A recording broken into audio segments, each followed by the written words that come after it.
Right, so mga lods, mayroon na naman po tayo dito, mga lodi. Samsung microwave po mga lods. So bali ito hindi po inverter mga lodi. Transformer type po ito mga lods. So ang problema po niya mga lods, kung i-plug po natin mga lods, kahit hindi pa na-select, gumagana po siya agad mga lodi. Yan po mga lods. Gumagana po siya mga lods. Kahit hindi pa natin napindot mga lodi. Yan o. I-plug ko pa lang po mga lodi. Gumagana agad siya mga lods. Okay? Punutin ko yung plug at i-plug ko. Yan, gumagana agad yung kanyang system mga lods. Yan o. I-plug ko. Okay, bubunutin ko. Yan. So, bali ang problema niya mga lods. Kung i-plug po natin, agad po siya gumagana.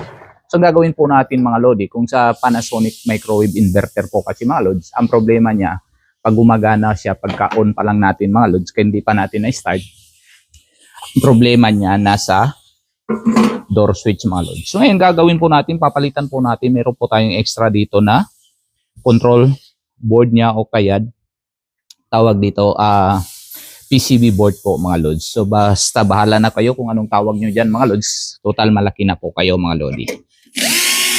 Okay, so ngayon tatanggalin po natin yung screw niya.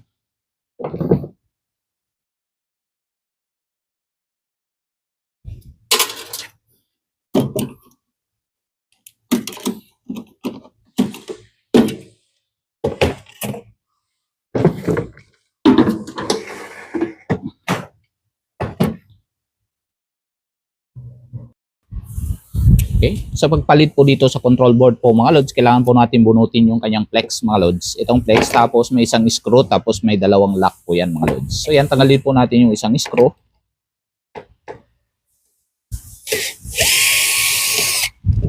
Yun. Tapos, yung dalawang lock,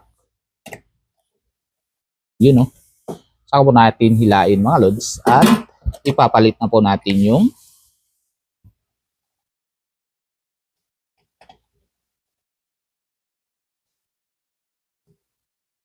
PCB board mga lods. PCB board ba ang tawag nyo dito mga lodi o kahit PCB board naman po ito mga lods, control board ba o ano po mga lods, kayo na pong bahala mga lodi.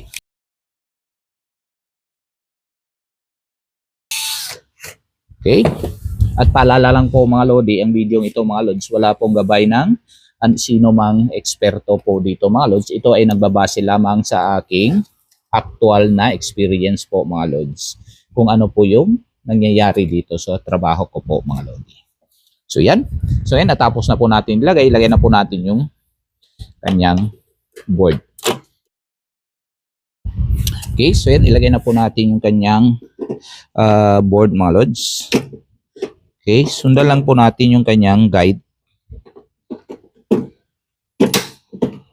Tapos slide pababa. Ayan. Pwede na po natin isirado yung pinto at may connect na po natin yung mga tinanggal po natin mga lods. Yan. Bale, tatlong socket lang po ang ibabalik po natin dito mga lods. Okay. Pang-apat yung kanyang ground mga lodi.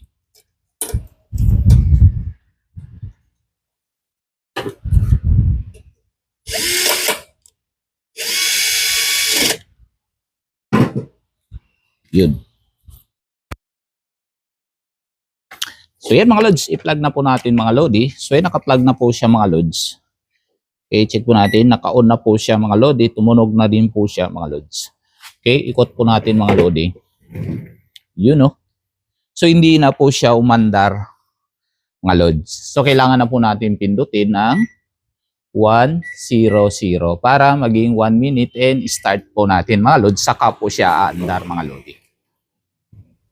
Yun no. So mga lods, bali ang problema niya lang mga lodi, itong kanyang PCB board o kaya't control board mga lodi. Okay? So kung ano mang tawag ninyo dito mga lods, kayo na pong bahala. Okay? So bali dito lang po yung kanyang problema mga lods. So yan, dahil napalitan na po natin yung kanyang control board, gumagana na po siya ng maayos mga lodi. Okay? susubukan po natin i-off ulit mga lods. Ayan, i-plug po natin. On. Ayan, hindi na po siya gumana agad mga lods. Yun, no? Alright, so hindi po kagaya kanina mga lodi. Pagka-plug pa lang po natin, hindi pa natin na-select yung 1 minute mga lods. Wala pa tayong na-select na 1 minute mga lodi. Gumagana na po siya agad mga lodi. So ngayon, kailangan po natin i-select yung 1 minute bago po natin i-start mga lods. Saka po siya gagana. Okay, para sa hindi pa po nakapag-subscribe ko, paki-subscribe na lang po at pindutin yung notification bell sa baba po para lagi kayo updated sa mga susunod na video na ina-upload ko. Maraming salamat po. Stay safe, stay creative, and God bless you all. Bye-bye.